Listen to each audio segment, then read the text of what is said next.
On a more positive note, you're doing some positive things with getting rid of prescription drugs. Yes.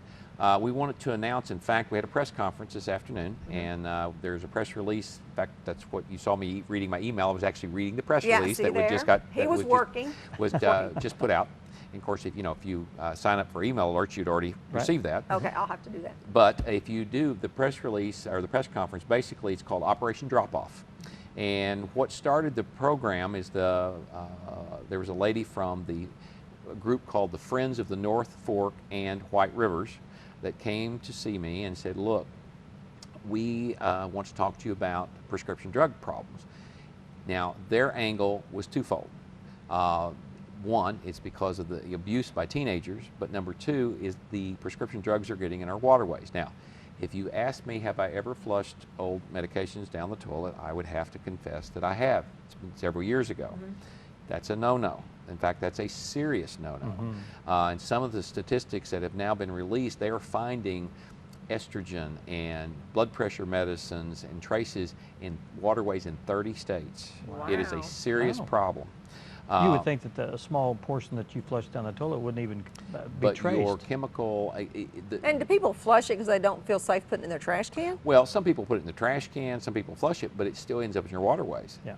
Okay. So what's going to happen on, and let's say what is the date this on is this? July 24th. It's a Saturday, and it's from 9 a.m. to 2 p.m., and it's simply a drive-through drop-off. So For old prescription drugs? old prescription drugs, over-the-counter medications, anything that you've got that you want to get rid of. Well, what will be done with it? And Will you incinerate it? We actually will, because we now own an incinerator. Okay. The Roller Funeral Homes actually purchased an incinerator for us, and before we had to drive to El Dorado, Arkansas to dispose of. And the truth is, we've got an evidence room full of old drugs because it's too far and costly. Exactly. Yeah. So we now have an incinerator. In fact, this afternoon we demonstrated the incinerator. If you go on our website, under press releases, you can actually see some pictures of the incinerator in action. Cool. And but what's great about this program is there's no questions asked. Even if you have illegal drugs, or maybe you have a relative or friend that has illegal drugs you want to get rid of, you drive through, hand them out the window, and drive away. No questions asked.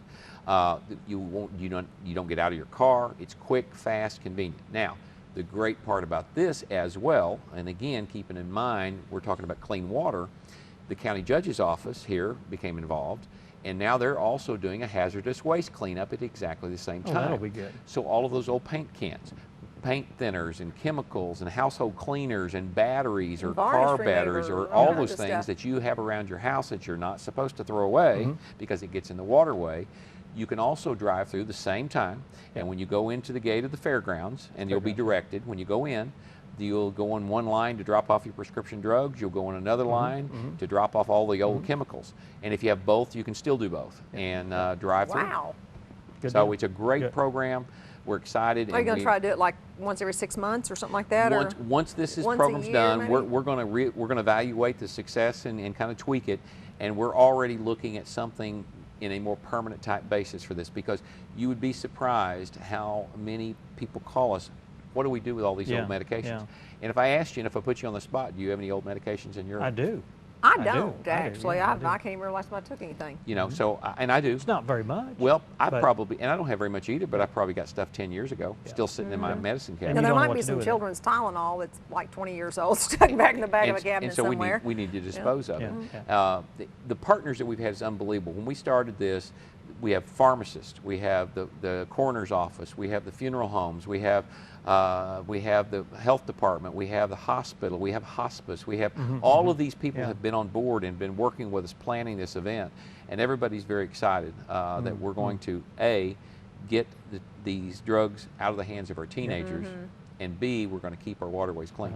All right. Good, wonderful. Well, John, it's good to see you. We're about out of time for this segment, and we want to let people know that it's coming up Saturday, July 24th. Saturday, July 24th at the Baxter County Fairgrounds. Starts and goes to 2 p.m.